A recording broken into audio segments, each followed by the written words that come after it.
दिल के अरमासूं में बह गए। এই ওয়েটার, বলুন স্যার। তো রেস্টুরেন্টের মালিক কোথায়? স্যার এখন আসার টাইম হয়নি। কিন্তু আমাকে বললে উনি এখানেই রয়েছে। যে আপনাকে বলেছে সে ভুল বলেছে। আচ্ছা উনি কখন আসবে এখানে? আচ্ছা আপনি ওনাকে খুঁজছেন কেন? শুনছি এখানে নাকি ম্যানেজার পদে একটি লোক লাগছে, তাই আমি ইন্টারভিউ দিতে এলাম। আপনি বসুন, স্যার কিছুক্ষণের মধ্যে আসছে। এই যে ভাই, একটু জল দিন না। আমি কি তোর বাপের চাকর? তোর সামনে জলের মগ বসানো রয়েছে, তুই দেখতে পাস না? ওই জল নিয়ে খেতে পারিস না? ভাই আমি তো অন্ধ মানুষ, তাই জল নিয়ে খেতে পারি না। একটু জল দিন না ভাই। তুই কানা, নিজের জল নিজে নিয়ে খেতে পারিস না, তুই এসছিস আবার রেস্টুরেন্টে খেতে? ভাই আপনি যদি মানুষের ভালো করেন তাহলে আপনার সাথেও ভালো হবে। চুপ কর কানা।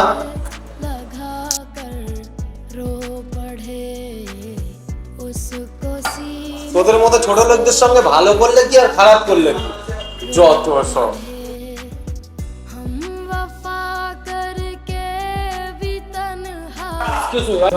আপনি কি এই রেস্টুরেন্টের মালিককে দেখেছেন?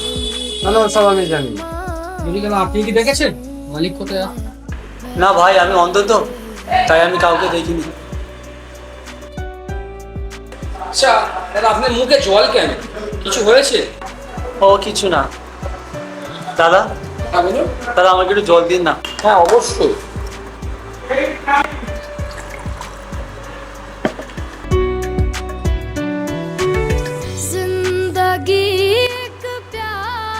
দাদা আপনি খুব ভালো মানুষ।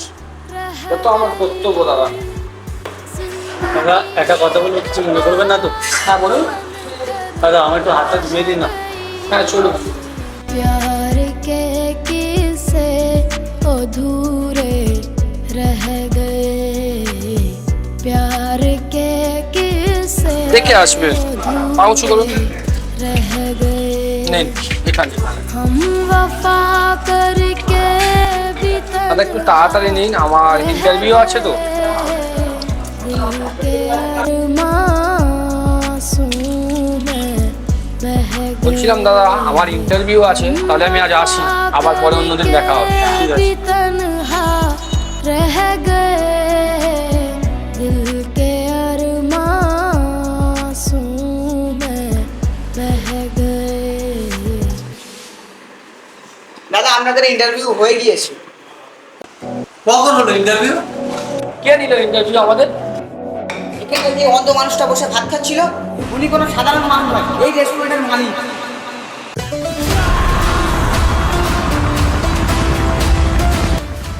তুমি পাস করেছো এই ইন্টারভিউতে? ধন্যবাদ স্যার। তুমি বেরিয়ে যাও। Get out.